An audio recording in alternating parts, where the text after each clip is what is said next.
गुरुजी, मैं सबसे पहले तो आपके चरणों में कोटि कोटि प्रणाम करना चाहूँगा मैं, और मैं क्षमा चाहूँगा क्योंकि मुझे है ना, मैंने बहुत आपकी कथाओं को सुनता हूँ और मुझे बहुत प्रेरणा भी मिलती है आपकी कथाओं को सुनकर। और मुझे थोड़ी घबराहट हो रही थी, तो इसलिए मैं बैठा हूँ आपके सामने, तो इसलिए मैं क्षमा चाहूँगा।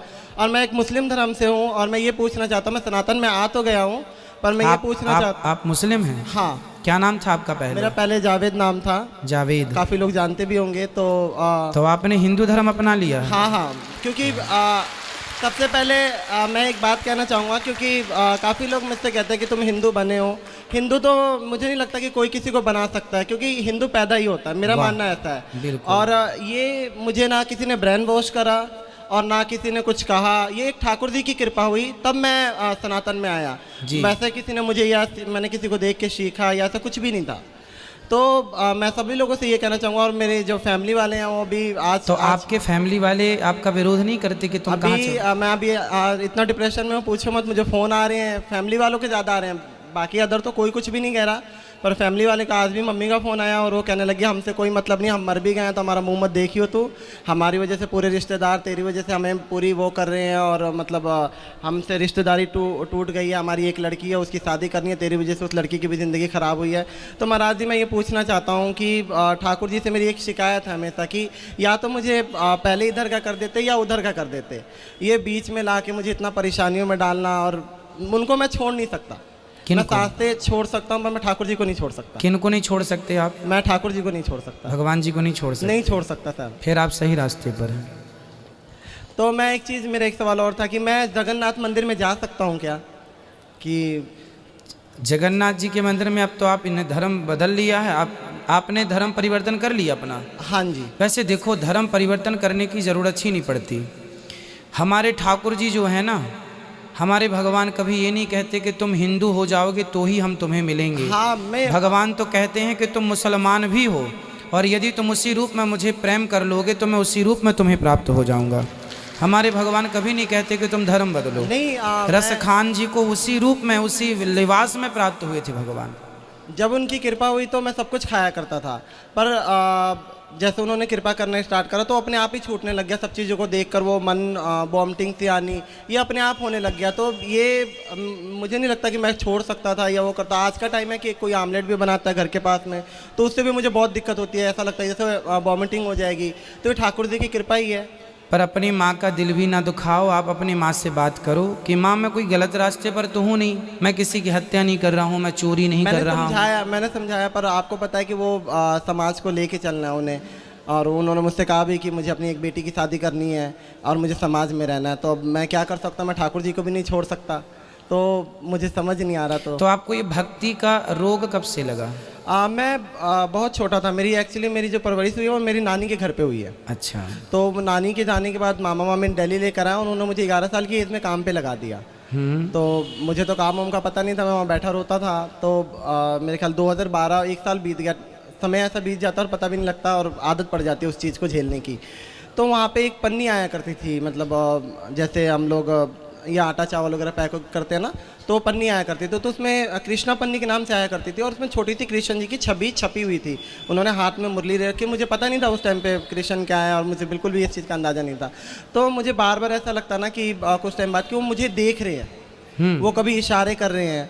तो मैं आंटी को बोलूँगा, आंटी ये देखना, ये जो फ़ोटो बनी मेरे को देखता है और कभी कभी इशारे करता है। तो आंटी कह रही, तो मतलब उन आंटी को लगता था कि बच्चा है या वैसी पागलपंती वाली बात है, ऐसा कुछ भी नहीं होता। वो मुझे बार बार कहती, मैंने कहा आंटी आप जाओगे फिर ये ऐसी होगा। और कई बार मैं दोपहर की रोटी खाता था तो मुझे ऐसा लगता है जैसे मुझसे कह रहे कि मुझे भी भूख लगी है, मेरे को भी दे। तो मैं आधी रोटी निकाल कर और सब्जी देता था, और भगवान जाने वो कहाँ जाता था मेरे को बिल्कुल नहीं पता। और फिर उसके बाद से इतना उनसे प्रेम हो गया कि मैं उस चिट को उखाड़ कर अपने साथ लेकर आया, डेली ले आता। फिर उसके बाद से जो मेरे मामा मुमा थे उनसे वो लोग मुझे मारने पीटने लग गए कि तू ये क्या कर रहा है, ये है वो है, जो भी हो। और उसके बाद से फिर मैं 13 साल का जब हुआ था मैंने घर को छोड़ दिया, क्योंकि उस टाइम में पता ही नहीं लगता था। और मैं खुद कई बार सोचता हूँ तो भाई 13 साल की एज बहुत कम होती है, और मैंने कैसे वो करा, वो समय ठाकुर जी तो पता नहीं लगा। तो मुझे लगता है कि ठाकुर जी की कृपा है, और ये वहीं से हुई है। किसी ने ना मुझे सिखाया, ना मैं जिस फैमिली में काम करता था वहाँ भी ऐसे नहीं कह सकते कि वहाँ पे बहुत ज़्यादा भक्ति, तो वहाँ पे नॉर्मल भक्ति थी। तो ऐसा कुछ भी नहीं है। तो ये मुझे कई लोगों की शिकायत है कि मुझे मेरा ब्रेन वॉश किया गया है या वैसा किया, तो ऐसा कुछ भी नहीं। किसी सनातन ने, किसी ने भी मेरा ब्रेन वॉश नहीं करा।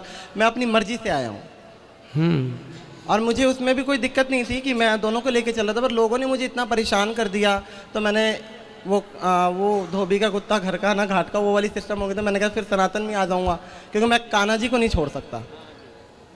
तो अभी कहाँ रहते हैं आप?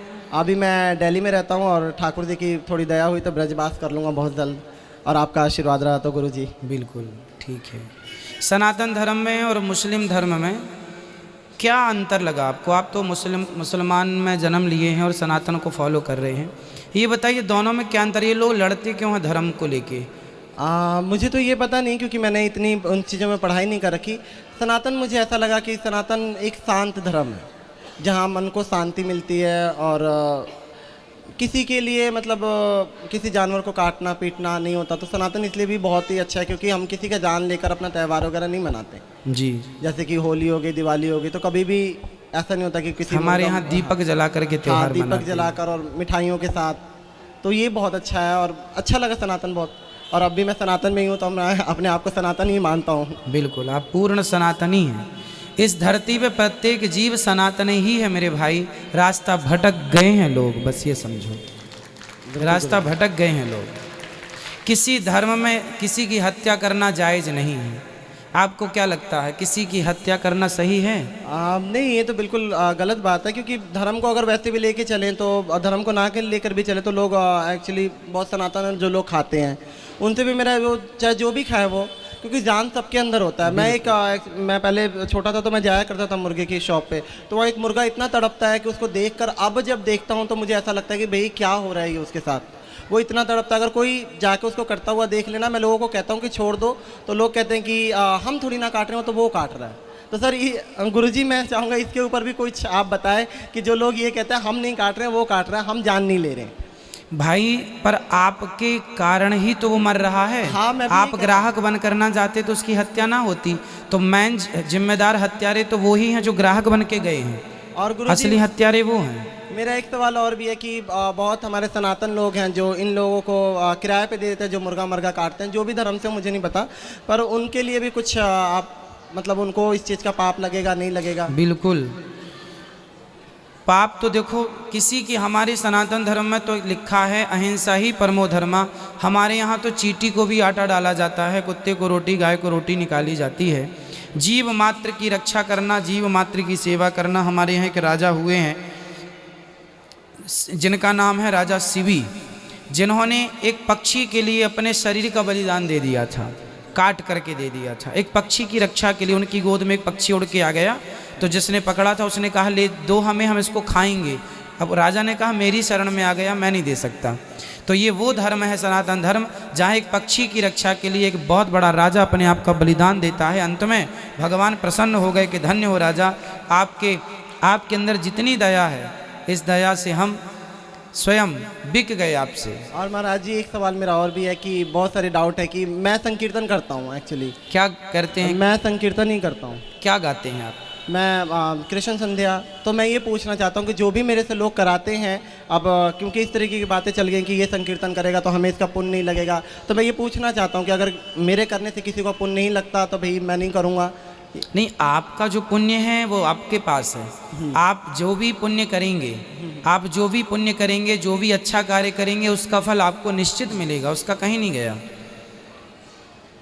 मैं अच्छा करूंगा मुझे मिलेगा, ये अच्छा नहीं, महाराज जी मैं ये पूछना चाह रहा हूँ कि जो मेरे से करवाते हैं उन लोगों को, अब जैसे वृंदावन में बहुत सारे मंदिर हैं, हाँ, उन मंदिरों में कीर्तन के लिए लोग बुलाते हैं कि आप आके 2 घंटे कीर्तन करो, आप भी करो, तो आप कीर्तन कर सकते हैं।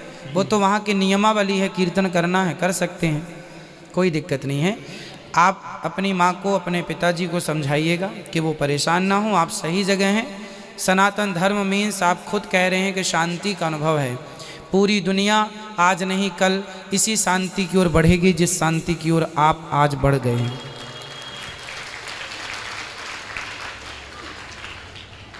ठीक है, और कोई सवाल आपका? नहीं गुरुजी, मैं एक छोटा सा भजन आपके दरबार के लिए गाना चाहूँगा। हाँ गाइए।